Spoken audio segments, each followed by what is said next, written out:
Hope you're doing well. We're well into this new year. It's tax time, and I hope it goes well for you. I I don't really like this time because it means I got to take all those receipts and all the things that I've kept record of and figure it all out and bring it to my accountant and hope it works out for me. Not to mention the taxes on our housing, the cost of our house and things like that. It's crazy times. But I hope it goes well for you. I want you to just take a moment and think about the fact that as we brought up this last weekend, that God created man in his image and likeness. There's two words there. Some people see them as synonymous. I personally don't. Had they been synonymous, he would have used the same word, in my opinion, or he just would have used one of those words, Moses. But he chose two separate words, dumut and zelem in the Hebrew, which doesn't mean a whole lot to anybody, does it? But I think it speaks to the fact that God created Adam and he had a degree of relationship with him, characteristics, not just material characteristics. Obviously, Jesus appeared in the form of a man. Jesus was in the mind of God before anything ever came to be in John chapter 1 and verse 1 through 4. So we were created in his image, not he in ours. He was in the mind of God long before we were ever created. But the point of the matter is that God created man with the ability to relate to him like no other creature he created.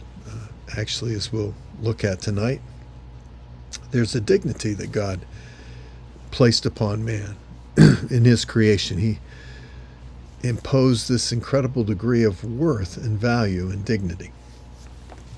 And in the fall, we know that man lost that dignity. His eyes were open and he didn't see the world as he once did, and he couldn't be in right relationship with God any longer. He was cast out of the garden. And then it says in chapter 5 of Genesis and verse 1 and on that man had a son in his image and in his likeness. Actually, the words are reversed there, which I think to be quite interesting. I actually think that Moses is actually, how can I say it? He's revealing the truth that Seth bore the likeness of other human beings, which were created in the image and likeness of God, but he was Adam's likeness also, meaning that he carried with him the same fallen nature that Adam did, as would everyone else who had been born. Everyone. So in Romans 5:12 through 14, all fell into sin as a result of one man's disobedience, and even though they didn't do the same thing, still death reigned from Adam to Moses. They still died, even though they didn't commit the same sin, because sin had been imputed. It was part of their nature. Now, why is this important? Because Christ came for the sole purpose of conquering, of destroying that element, and then providing for us the opportunity to enter back into the relationship that was once forged in the garden, the very relationship that God had created man with, that return to dignity, the place where life doesn't rule them, they rule over life. We'll talk about that more tonight. But how's life treating you? Or let me ask you this. How are you taking life? Because God wants us in James 1:12 to have a crown that we rule over life.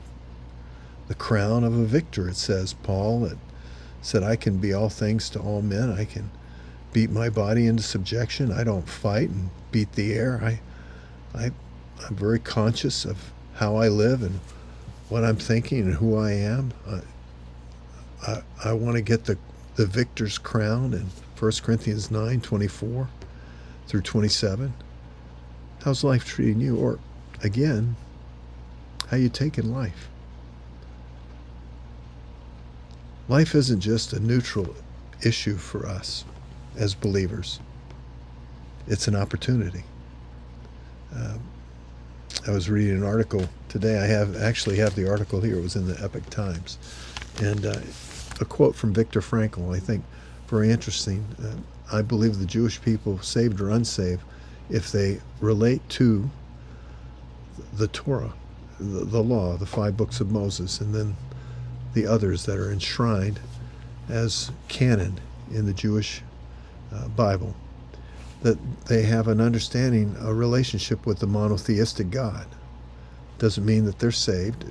Their approach to salvation is different, because they believe in goodness being the means by which a person is saved. But I believe that when he went into a concentration camp, Viktor Frankl understood his relationship to his God was primary over all other events in life. And he says this: life is never made unbearable by circumstance, but only by the lack of meaning and purpose. Take God out of the equation, and life has no purpose other than self-service. And be honest. Look around. Look at all the people that serve themselves and see how life is treating them. Are they ruling?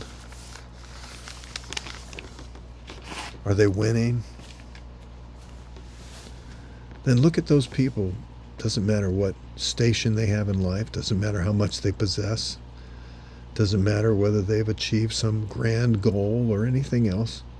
And yet they're incredibly happy and peaceful. And they have a sense of purpose in life. And they find value, and others find value in them. Not only in their family, but others, because just simply they're people that have ruled over life. Now, which do you want to be? I know what I want to be. Not saying I am, but I do know what I want to be. I want to rule over life. I want to face life and all that it presents to me with the same faith that saved me many years ago, that has kept me and will continue to keep me in the way that Christ himself has shown me, because he is that. I want to rule over life.